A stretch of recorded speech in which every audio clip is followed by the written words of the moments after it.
speak to you. May I come in for a minute?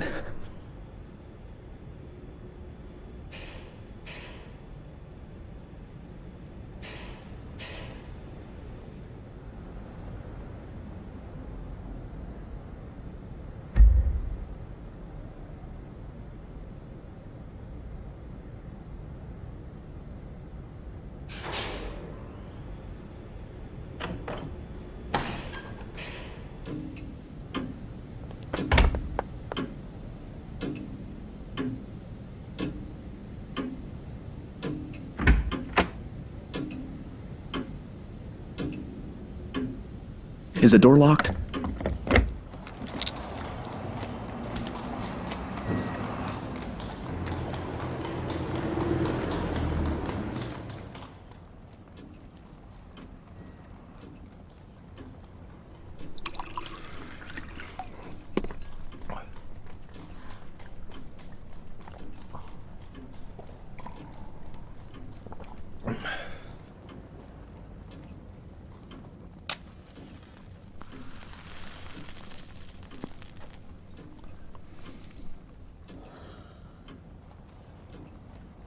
I'm very sorry.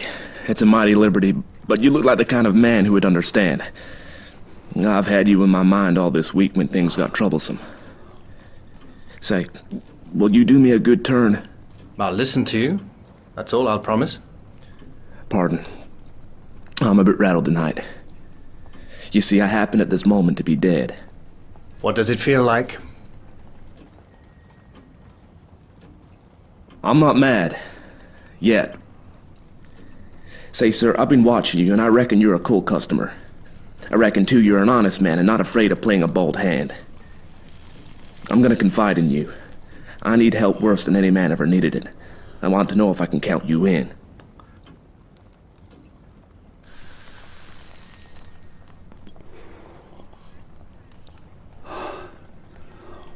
Get on with your yarn and I'll tell you.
On the 15th day of June, Constantine Karolides is coming to this city. The British Foreign Office has taken to having international tea parties, and the biggest of them is due on that date. Now, Karolides is reckoned the principal guest, and if my friends have their way, he will never return to his admiring countrymen.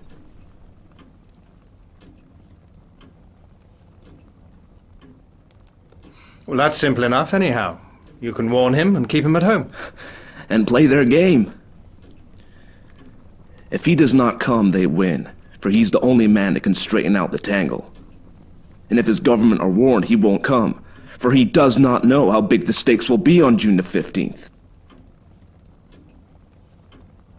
What about the British government? They're not going to let their guests be murdered.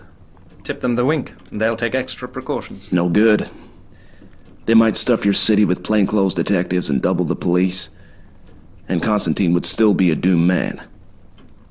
He'll be murdered by an Austrian, and there'll be plenty of evidence to show the connivance of the big folk in Vienna and Berlin. It will all be an infernal lie, of course, but the case will look black enough to the world. But it's not going to come off if there's a certain man alive right here in London on the 15th day of June. And that man is going to be your servant, Franklin P. Scudder.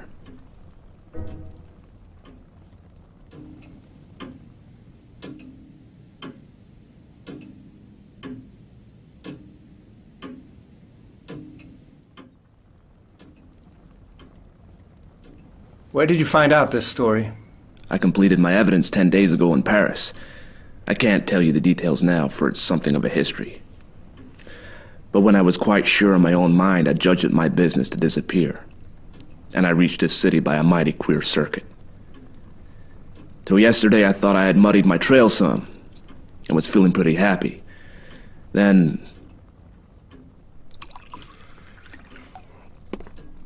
I saw a man standing in the street outside this block.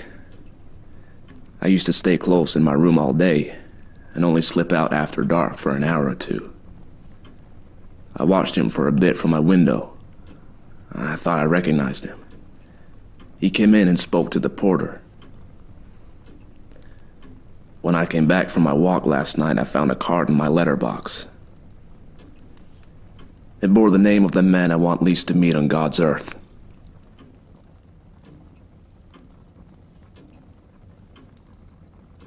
What did you do next? I realized I was bottled as sure as a pickled herring, and that there was only one way out. I had to die. If my pursuers knew I was dead, they would go to sleep again. How did you manage it?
I had had you in my mind all day, and there seemed nothing to do but to make an appeal to you.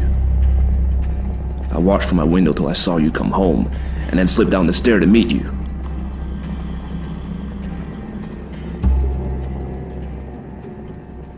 There, sir. I guess you know about as much as me of this business.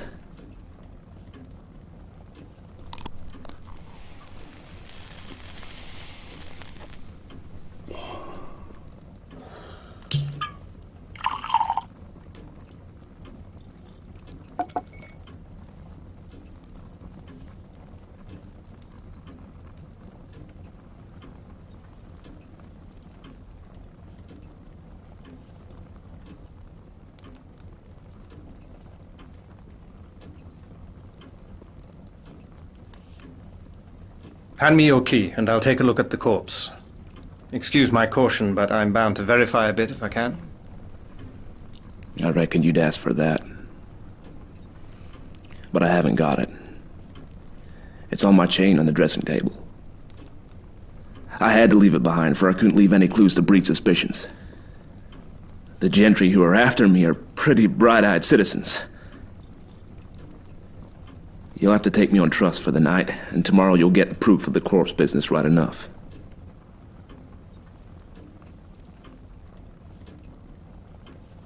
Right. I'll trust you for the night. I'll lock you into this room and keep the key. Just one word, Mr. Scudder. I believe you're straight. But if so be you are not, I should warn you that I'm a handy man with a gun. I haven't the privilege of your name, sir, but let me tell you that you're a true gentleman. Now, I'll thank you to lend me a razor.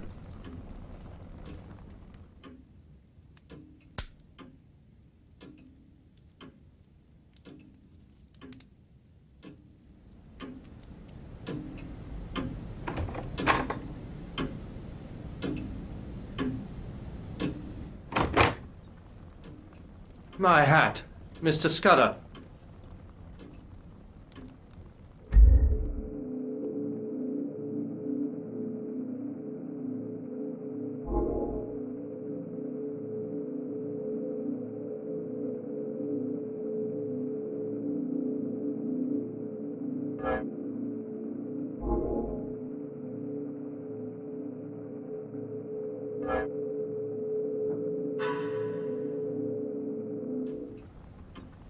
Not Mr. Scudder. Captain Theophilus Digby of the 40th Gurkhas. Presently home on leave. I'll thank you to remember that, sir.